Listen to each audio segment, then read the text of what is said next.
If you're already tired of talk of the fiscal cliff, brace yourself. Several business-friendly, deficit-unfriendly groups have launched well-funded campaigns hoping to bring even more attention to the issue. One involves a giant walking, talking can. Congress can no longer ignore that the U.S. economy is headed over a cliff, the Business Roundtable warns in its ads, launching today. It's time to act.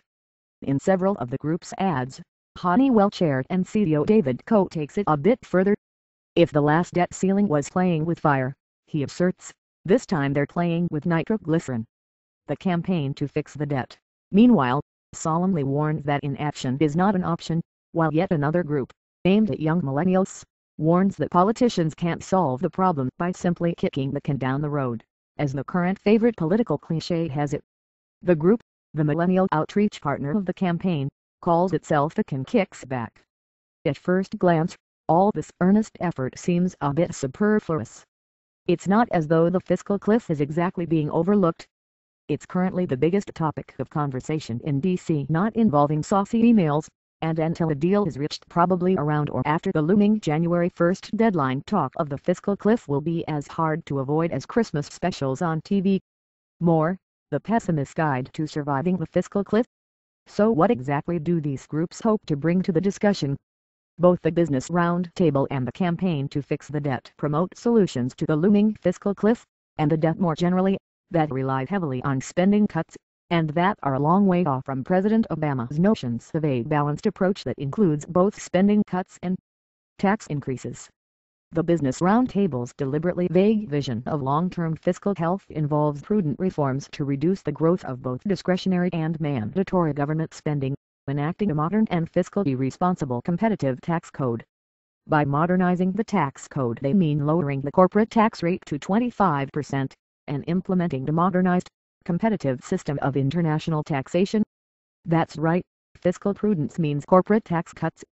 The Campaign to Fix the Debt, meanwhile, describes itself as a nonpartisan movement to put America on a better fiscal and economic path, but it too is devoted to a similarly vague deficit fix that seems to rely mostly on spending cuts. While plainly advocating cuts in wasteful domestic spending and the military budget, the group turns to euphemism when it comes to talking taxes. The group's heavily promoted citizens petition refers vaguely to the need to simplify the tax code and eliminate loopholes through pro-growth and revenue-positive tax reform. Fix the Debt claims that its campaign reflects a surge of grassroots concern, noting that its petition drive has garnered more than 300,000 signatures so far. But the group, with a $40 million war chest, was funded by two Washington insiders, Erskine B. Bowles and Alan K. Simpson, the authors of a famous deficit reduction plan, and is backed by powerful business interests. Its CEO Fiscal Leadership Council includes famous names from many of America's biggest companies, from J.P. Morgan Chase's Jamie Dimon to Microsoft's Steve Ballmer, including several CEOs who are also heavily involved in the Business Roundtable's campaign. More, Viewpoint, Why We Should Go Over the Fiscal Cliff. Fix the Debt's younger sibling, The Can Kicks Back, is similarly positioning itself as a grassroots effort which promises to organize over 100,000 young people to bring its message to elected officials.